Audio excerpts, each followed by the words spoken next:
Can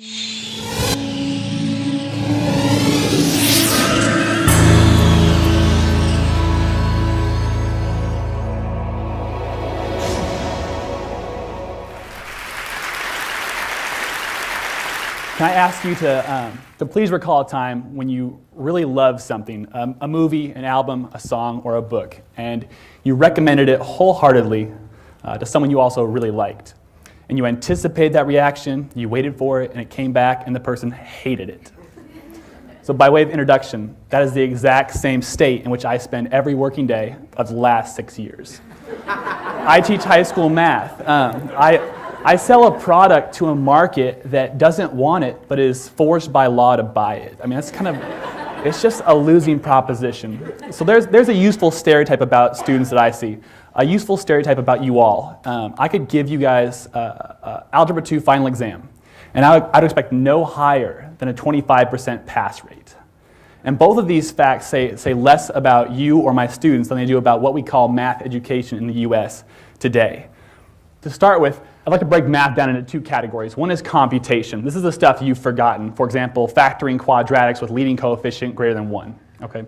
This stuff is also really easy to relearn, provided that you have a really strong grounding in reasoning, math reasoning. We'll call it the application of math processes to the world around us. This is hard to teach. This is what we would love students to retain, even if they don't go into mathematical fields. This is also something that the way we teach it in the US all but ensures they won't retain it. So I'd like to talk about why that is, why that's such a calamity for society, what we can do about it, and to close with why this is an amazing time to be a math teacher. Okay? So first, five symptoms that you're doing math reasoning wrong in your classroom. Okay? One is a lack of initiative. Your students don't self-start. You finish your lecture block, and immediately you have 5 hands going up, asking you to re-explain the entire thing at their desks. Students lack perseverance. They lack retention. You find yourself re-explaining concepts 3 months later, wholesale. There's an aversion to word problems, which describes 99% of my students, and then the other 1% are eagerly looking for the formula to apply in that situation. Okay? This is really destructive. David Milch, a creator of Deadwood and other amazing TV shows, has a really good description for this. He swore off creating contemporary drama, shows set in the present day, because he saw that when people fill their mind with 4 hours a day of, for example, 2.5 Men, no disrespect, it shapes the neural pathways, he said, in such a way that they expect simple problems. He called it an impatience with irresolution. You're impatient with things that don't resolve quickly. You expect sitcom-sized problems that wrap up in 22 minutes, 3 commercial breaks, and a laugh track. And I'll put it to all of you, what you already know, that no problem we're solving is that simple. I'm very concerned about this because I'm going to retire in a world that my students will run. I'm doing bad things to my own future and well-being when I teach this way. I'm here to tell you that the way our textbooks, particularly math-adopted textbooks, teach math reasoning and patient problem solving, it's functionally equivalent to turning on 2.5 Men and calling it a day. In all seriousness, here's an example from a physics textbook. It applies equally to math. Notice, first of all, here that you have exactly 3 pieces of information there, each of which will figure into a formula somewhere eventually, which the student will then compute. Okay? I believe in real life. And ask yourselves, what problem have you solved ever that was worth solving where you knew all of the given information in advance, where you didn't have a surplus of information and you had to filter it out, or you didn't have insufficient information and had to go find some? I'm sure we all agree that no problem we're solving is like that. And the textbook, I think, knows how it's hamstringing students, because watch this. This is the practice problem set. When it comes time to the actual problem set, you have problems like this right here, where we're just swapping out numbers and tweaking the context a little bit. And if the student still doesn't recognize the stamp this was molded from, it helpfully explains to you like what sample problem you can return to find the formula. Like you could literally, I mean this, pass this particular unit without knowing any physics, just knowing how to decode a textbook. That's a shame. So I can diagnose the problem a little more specifically in math. Here's a really cool problem. I like this. It's about defining steepness and slope using a ski lift. But what you have here is actually 4 separate layers. And I'm curious which of you can see the 4 separate layers, and particularly how when they're compressed together and presented to the student all at once, how that creates this impatient problem solving. I'll define them here. You have the visual, okay? You also have the mathematical structure, talking about grids, measurements, labels, points, axes, that sort of thing. You have substeps, which all lead to what we really want to talk about, which section is the steepest. So I hope you can see, I really hope you can see how what we're doing here is taking a compelling question, a compelling answer, but we're paving a smooth, straight path from one to the other and congratulating our students for how well they can step over the small cracks in the way. That's all we're doing here. So I want to put to you that if we can separate these in a different way and build them up with students, we can have everything we're looking for in terms of patient problem solving. So right here, I start with the visual, and I immediately ask the question, which section is the steepest? And this starts conversation because the visual is created in such a way where you can defend two answers. So we get people arguing against each other, friend versus friend, in pairs, journaling, whatever. And then eventually we realize it's getting annoying to talk about the skier in the lower left-hand side of the screen or the skier just above the midline. And we realize how great would it be if we just had some A, B, C, and D labels to talk about them more easily. And then as we start to define like what does steepness mean, we realize it'd be nice to have some measurements to really narrow it down specifically what that means. And then and only then we throw down that mathematical structure. The math serves the conversation doesn't serve the math. And at that point, I'll put it to you that 9 out of 10 classes are good to go on the whole slope steepness thing. But if you need to, your students can then develop those substeps together. Do you guys see how this right here compared to that, which one creates that patient problem solving, that math reasoning? It's been obvious in my practice to me. And I'll yield the floor here for a second to Einstein, who I believe has paid his dues. He talked about the formulation of a problem being so incredibly important. And yet, in my practice, in the US here, we just give problems to students. We don't involve them in the formulation of the problem. So 90% of what I do with my 5 hours of prep time per week is to take fairly compelling elements of problems like this from my textbook and rebuild them in a way that supports math reasoning and patient problem solving. And here's how it works. I like this question. It's about a water tank. The question is, how long will it take you to fill it up, okay? First things first, we eliminate all the substeps. Students have to develop those. They have to formulate those.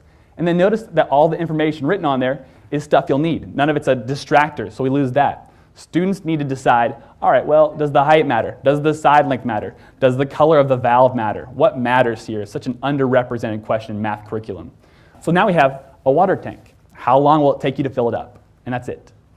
And because this is the 21st century, and we would love to talk about the real world on its own terms, not in terms of line art or clip art that you so often see in textbooks, we go out and we take a picture of it. So now we have the real deal. How long will it take it to fill it up? And then even better is we take a video of someone filling it up. And it's filling up slowly, agonizingly slowly. It's tedious. Students are looking at their watches, rolling their eyes, and they're all wondering at some point or another, man, how long is it going to take to fill up?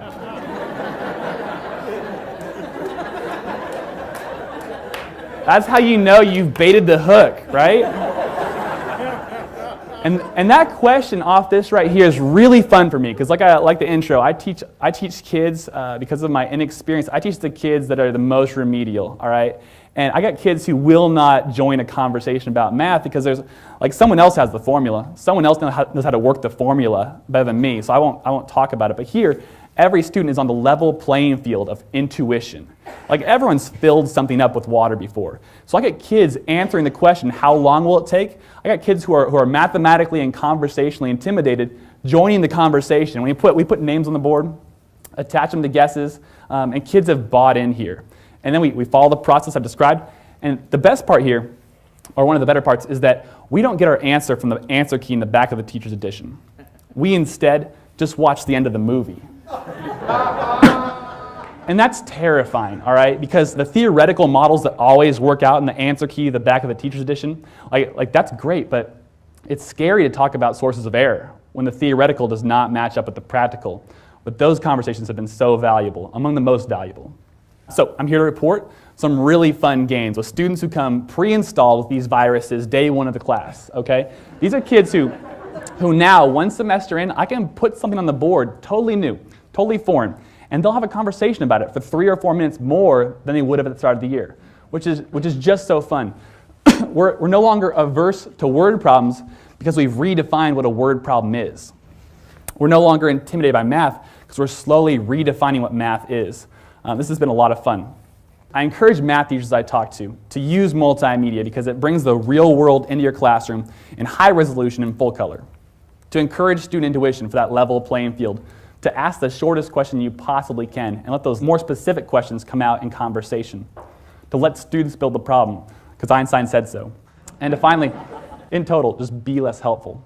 Because the textbook is helping you in all the wrong ways. It's helping you, it's buying you out of your obligation for patient problem solving and math reasoning to be less helpful. And why this is an amazing time to be a math teacher right now is because we have the tools to create this high quality curriculum in our front pocket. It's ubiquitous and fairly cheap. And the tools to distribute it freely under open licenses has also never been cheaper or more ubiquitous. I put a video series on my blog not so long ago, and it got 6,000 views in 2 weeks.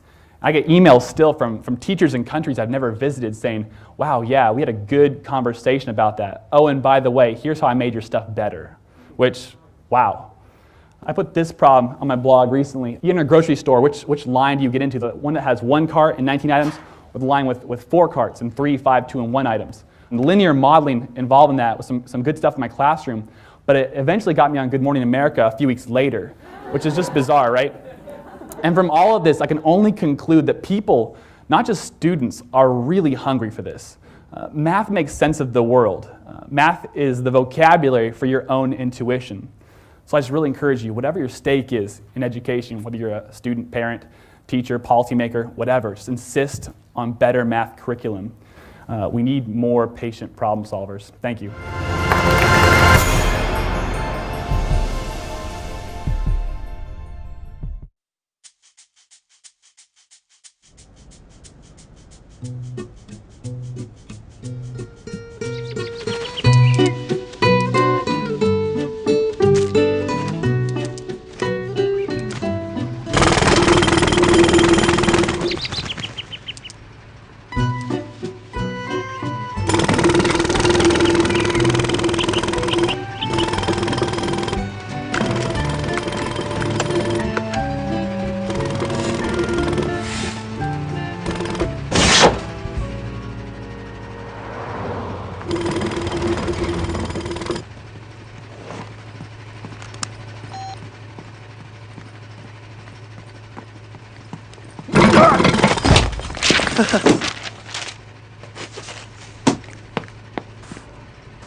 Oh.